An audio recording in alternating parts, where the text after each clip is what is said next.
So my name's Johanna Silva. I was born and raised in Los Angeles. I moved around a lot, most recently residing more in the southern part of LA. I moved around a lot. I actually went to 5 different elementary schools. We were just moving all over the place with lots of different career changes, with my parents just moving from different job to different job and trying out different opportunities. There was a lot of moving around that happened, but through it all, I was always learning from my parents and everything that they did and just bringing it home. So I've lived throughout all over LA and learned a lot from different communities and from different people that surrounded us, but always just keeping it wholesome at home. I'm first generation, born and raised in Los Angeles. My mom's from Argentina, my dad's from Ecuador, so we're South Americans.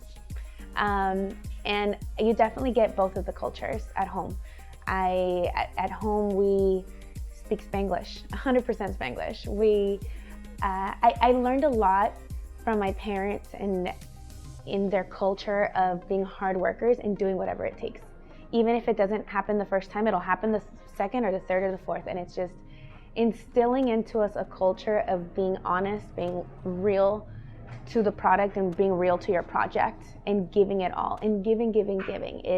It's about giving more and knowing and having faith that by you doing good work and instilling in you everything that you learn culturally, good will come back to you. And we've been fortunate enough that that's been our story.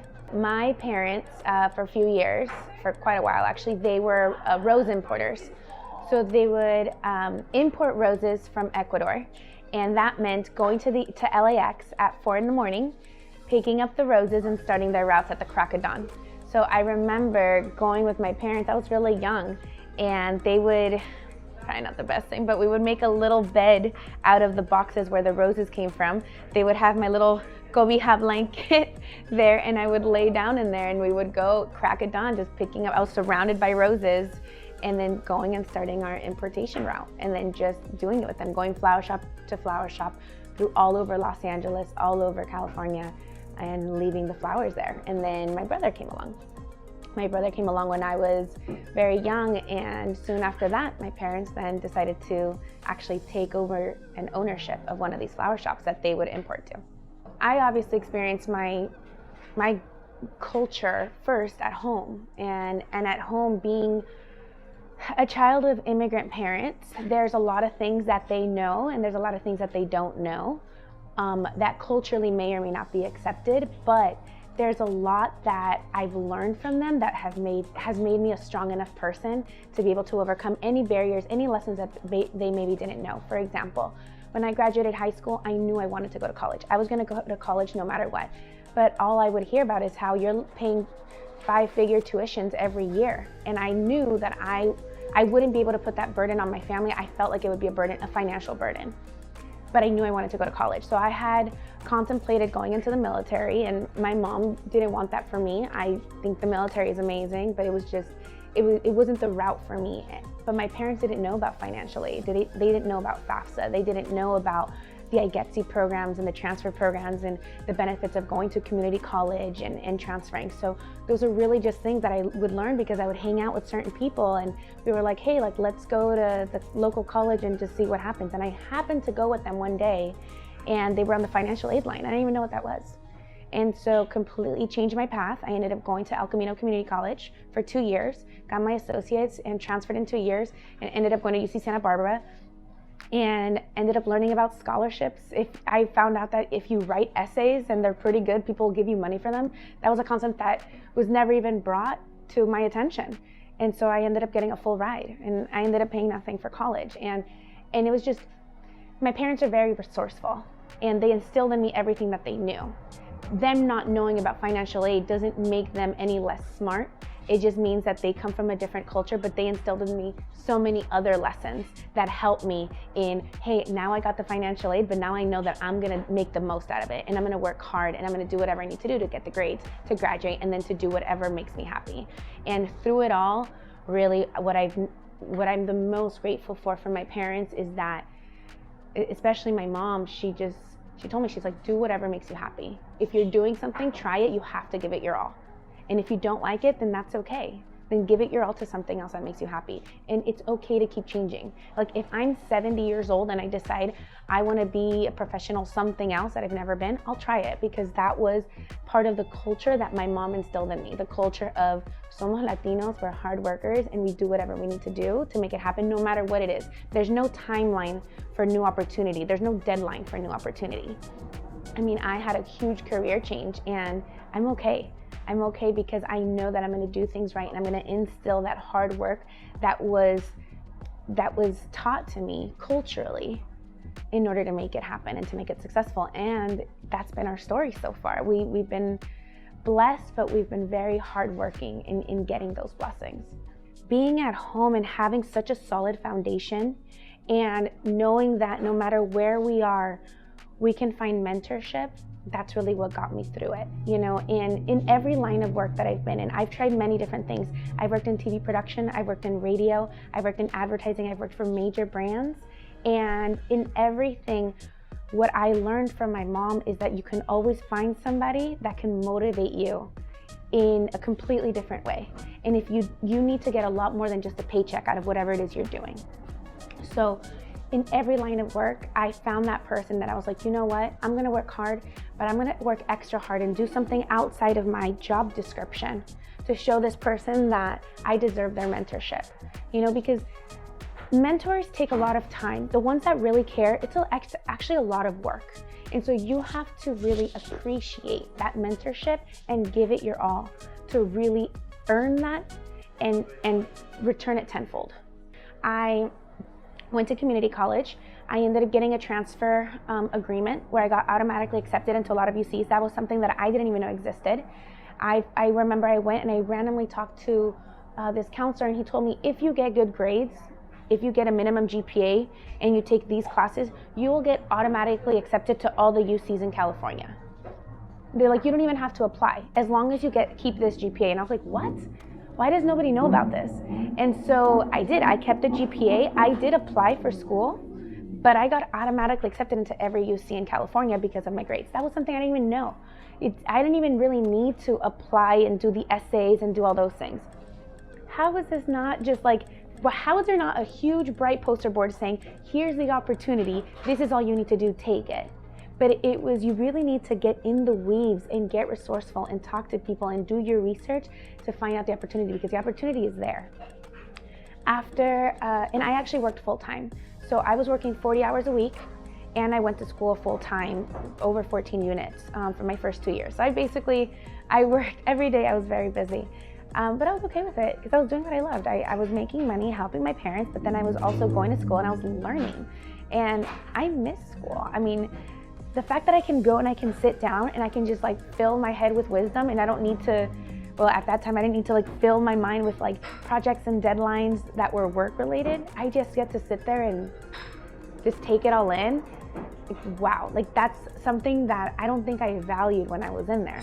You know how you always value you don't value what you have until you lose it. So, but I realized that I love just intaking information and then processing and just trying to understand better ways of the world, that I figured I don't just have to be in a classroom to get those sorts of lessons.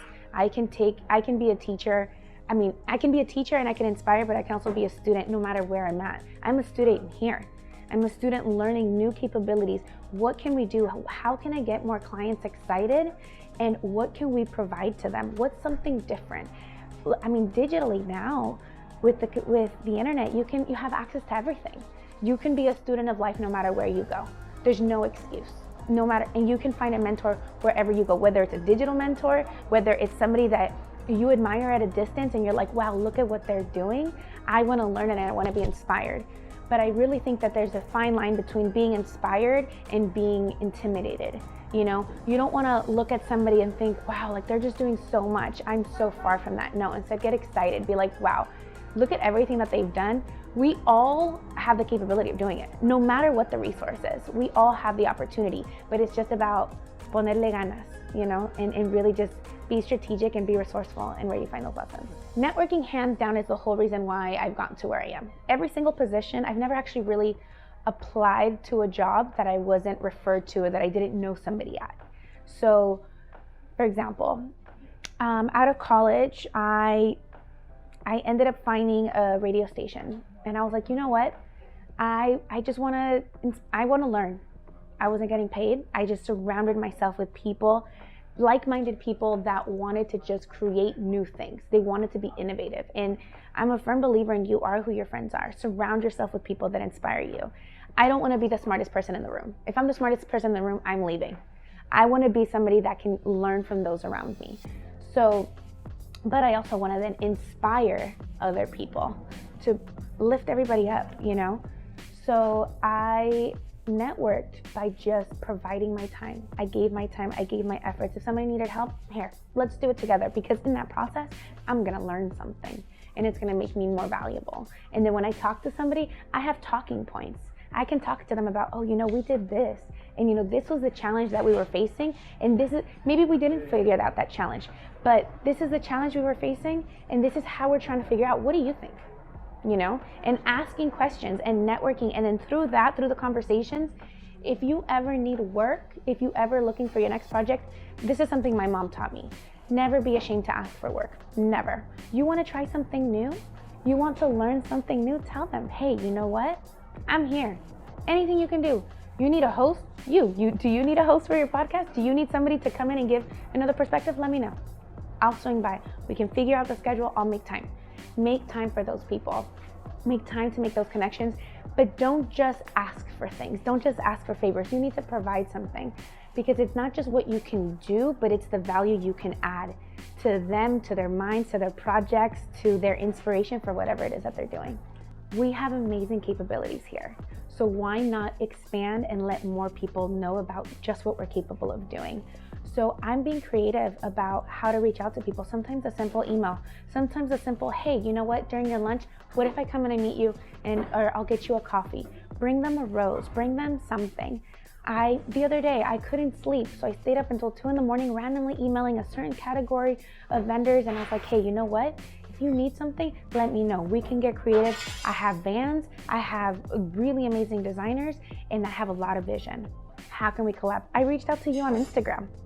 I said, hey, you know what? I love what you're doing. You're bringing awareness to our community about the capabilities that we really do have and about how we can go out and get them. Let's work together. You come, I'll set up this place. We'll make it nice. We'll do a good project. You know, we're working together. We're giving our time right now. And I know you're going to be successful because you're really just putting in your time and effort, and people value this. This is really great stuff what you're doing.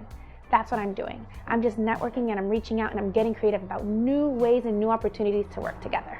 And because I'm a firm believer, if I'm in the room and I'm strategizing, I'm gonna get a good quality of ideas. But I know if you're in the room, camera guy's in the room, everybody's in the room, and we all brainstorm together, we're gonna come up with even more ideas, because you know stuff, I know stuff that we all can bring something to the table, no matter where you're from, no matter what background you're from. Si es que somos del barrio, si es que if we're from the hills, we all have different lessons that we were raised with, and it's all valuable information. So we shouldn't discredit anyone ever. Though anybody you discredit, that's an opportunity that you're missing out on. Why am I doing this? I'm doing this really because I want my parents to be able to live, to explore, to travel. They give their heart, sweat, and tears to this place, 14, 15 hours a day. We still do. But I want to build to something so that they can rest easy. You know, my mom's always going to be a hard worker. She's always going to want to be in here with me. But I want to build something that works on its own and expand, so that if we want to go and spend time with our family, we know that the business is still running. When I have kids, I want to go and be able to spend time with my kids and not think, man, I need to come in at 5 a.m. to do X, Y, and Z. I know that I've built a team and a foundation, and the business keeps going and we're okay. I actually challenge you. Ask yourself why, but then ask yourself why again, and why again, and why again. And supposedly by the 7th time, then you really find the root of why we're doing what we're doing.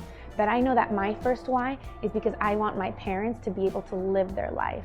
They have given so much of their day every day to this, and they've done an amazing job raising me and my brother, given the resources and the time that they have. But I want to be able to now give back to them, to give them that time so that they can go and they can travel. I gifted my mom for her birthday this year. I got her a trip to Barcelona. And this is her first time going to Europe. And it's a dream. We're huge Messi fans. So of course, we're Argentinian. And she wants to go and she wants to watch a game and she wants to do all these things, and it's just like a little glimpse, and it's a little glimpse to what the possibilities of me taking over this and expanding it can really provide. That's my why. I want to give back to them, and then I want to be able to provide a foundation so that I can be with my kids, my future kids, and give them a foundation that I can say we're okay. If I want to stay one day because my future daughter has a tummy ache, I can stay there, and I know my business keeps running because I've instilled a strategy and a process where we take care of our team, where we talk to them, where we're friends, where we're communicating, we're connected, but the business keeps running.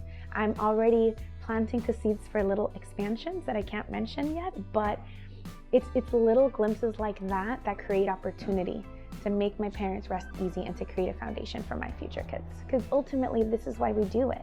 We do these things, we have a business to have money, but it's really for what it does for our families. The opportunity that it creates of having a place of love and having a place of bonding and being able to spend time with each other. Because ultimately, my family was the foundation of this, and my role here is to create this and expand it to be able to then give back to my family. It comes back full circle. I'm somebody who's very strategic. I grab something and I analyze it, and I think of a million different scenarios of everything that can go right and everything that can go wrong. And I strategize and I do it until my mom needs to just whack me and say, just make a decision and go for it. Whatever it is, you go and you do it 100%. And if it didn't work out, well, then now you know it was the other decision, and you go back and you do that one. What's the worst that can happen? You know, I don't even like to overthink that part either, but my mom is just, ay, es guerrera. She's risky and she'll do it. And it hasn't always worked out. I mean, right now, the growth that we're experiencing is amazing, but it wasn't always like this. We've had a lot of up and downs. I was actually a lot younger when it happened, so it all fell on my parents. And being able to see how they've been able to overcome that and still take the risks that they take, wow. I'm like, okay, we're gonna go with that one. And I'm gonna do it, and I'm gonna give it my all, and we're gonna do the best that we can. Maybe it's the wrong decision, but whatever you wanna do, if you wanna start your own business, just do it. Yes, you need to be strategic. Yes, you need to create a plan of networking, of expansion, and try to do your 5-year plan. But if something doesn't go the right way, that doesn't mean it's necessarily the wrong way, because that could lead to something else. So just take the risks. Just this year, we won Small Business of the Year across all categories. Every type of business venture has its own category. We won above all those. That was just a few months ago, and that was a complete surprise to us. It's not that we were trying for that, it's that we got the recognition that I know my mom deserved. Now we're trying. Ahora le estamos poniendo ganas 100%. We're gonna go far. And I welcome anybody who wants to dip into this side of business, reach out to me. I'm actually looking to expand, and I'm looking to take over and teach people. On the branding side, on the floral side, we have a lot of people here that are very talented, and we want to expand. So if I can teach you and then you can help me, then let's work together, you know. And I'm putting that out for everybody, because I really do. We have multiple, for example, this Saturday, we have multiple events. I'm gonna be able to do the branding and the strategy at one of the events, but the other event, it's not gonna get covered that much. I teach my mom how to take pictures, but she focuses on the designs. So somebody wants to learn about branding, about strategy, about promotions, about negotiating with clients, about keeping clients happy, about your must-haves whenever you work with clients, come pick my brain. But we're gonna work together, we're gonna work hard. I'm gonna teach you, but we're gonna work together as I'm teaching you. Because this is the type of mentorship that I learned the most from. Didn't matter how much the job paid me or didn't pay me. The most rewarding thing I took from any position I had, whether it was in TV and branding, wherever it was, working in the music industry, working with artists, it was the mentorship that I took when we were at our desk and it was way past the time we were supposed to be working, and it was poniéndole ganas. Let's think, this is the problem that we have at hand. Let's put our brains together and let's do it. So that's what I've been doing now. I'm reaching out to students, to anybody who, doesn't matter what age you are, doesn't matter what walk of life you come from. If you want to learn, let's expand, because in 5 years, we're going to be a lot bigger. We're going to at least double the size. Working hard and working smart. I want to then leave a legacy to my kids of, here's the foundation that me and your grandparents built. I want you to then leave that on in whatever it may be. It doesn't have to be in flowers. My brother, he's going into political science. My brother started a food program at El Camino College for kids that don't have the resources to have food at home. He started a food bank. He doesn't do flowers, but he knows that he likes to give back. That's the legacy that my parents left on us. We work hard and we give back, and we do things the right way, and we give it our all. We never cut corners. My brother did that at El Camino with trying to help out kids and creating this food bank. If you're a student and you want to go to school and you have to worry about what food you're gonna have at dinner, he created a little solution for them. My mom, she had the problem that, the business wasn't always working. We started 24 years ago, and she didn't have all the solutions, but she figured it out. She got resourceful, she got strategic, and she made it happen. That's the legacy my mom's left on me, and that's the legacy I want to have on my kids.